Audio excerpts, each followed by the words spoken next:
not united like they keep lying and pretending to be. Half of the players are ready to sign the deal that the WNBA laid on the table. Meanwhile, the WNBPA is going and sending out proposals that the players don't even give a damn about because they are willing to sign what is already on the table. Ladies and gentlemen, we have reached a critical moment in the negotiations.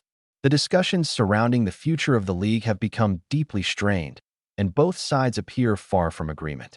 The Players Association has pushed for significant changes in the collective bargaining agreement, while the league's ownership group has taken a firm stance.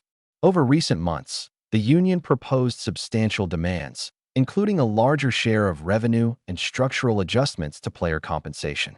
The league, however, has responded by emphasizing its financial model and the rising interest in the sport, particularly driven by growing viewership and star talent. Reports from industry sources indicate that negotiations reached an impasse. The union offered a counterproposal, but the details remain a point of contention. The league's position suggests that it is prepared to move forward, even if a portion of the veteran leadership chooses not to accept the terms. This is a pivotal moment for the future of professional women's basketball. Both sides face difficult decisions as they attempt to balance fairness, sustainability, and growth. Tiers to young players on rookie contracts, and it's up to them to look out for the best interests of all of their clients, not just the people that are getting max contracts, not just the rookies, all of their clients. The union's latest proposal includes a 26% share of league revenue, a slight reduction from its previous demand of 27.5%. League ownership has responded that this figure remains well above what they consider financially feasible, especially given the league's history of operating at a loss since its founding in 1997. The owner's counteroffer reportedly sits around 15%, a substantial increase from earlier agreements and one that would represent a significant financial shift for the league. However, the union's incremental adjustment has left both sides far apart. Critics of the union leadership argue that the negotiation strategy has lacked flexibility, pointing to the limited movement in revenue demands. Supporters counter that the union is advocating for fair compensation in a rapidly growing sports market. With talks stalled, the league is exploring contingency plans should an agreement not be reached. Historically, professional sports leagues have faced similar labor disputes. For example, during the 1987 labor conflict in the National Football League, replacement players were used to continue games until the dispute was resolved. The difference in this case is the league's growing commercial momentum and the presence of high-profile talent, most notably star rookie Caitlin Clark of the Women's National Basketball Association.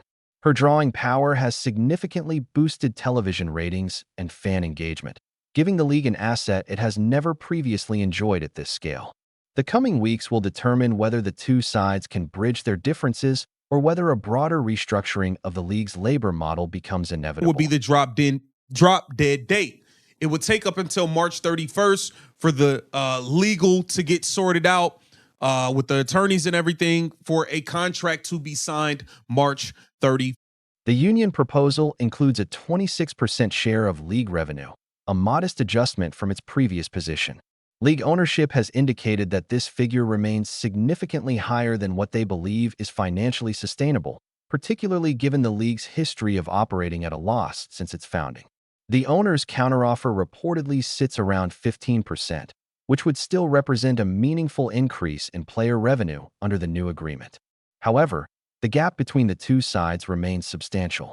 Critics of the union's negotiating strategy argue that movement in the proposal has been limited, while supporters emphasize the need for improved compensation as the league grows. Both perspectives reflect the broader challenge of balancing financial sustainability with player interests. With negotiations stalled, discussions about contingency planning have emerged. Professional sports leagues have faced labor disputes in the past, including the 1987 labor conflict in the National Football League, where replacement players were used temporarily until an agreement was reached. The difference in the current situation is the league's evolving commercial landscape and the growing popularity of its star talent.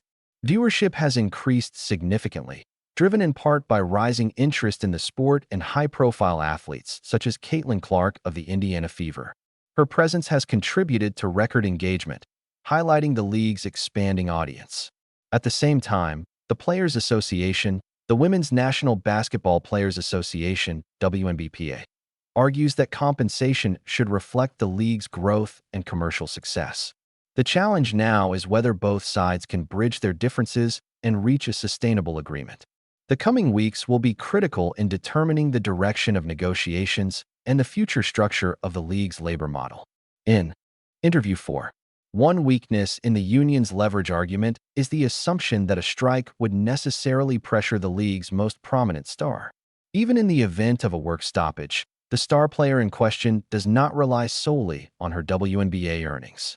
Her rookie salary in the league is relatively modest, and she also benefits from significant endorsement deals with major brands.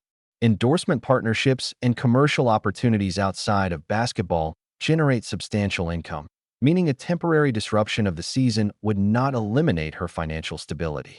She remains a high-value public figure in marketing and media, with opportunities in advertising and global brand appearances.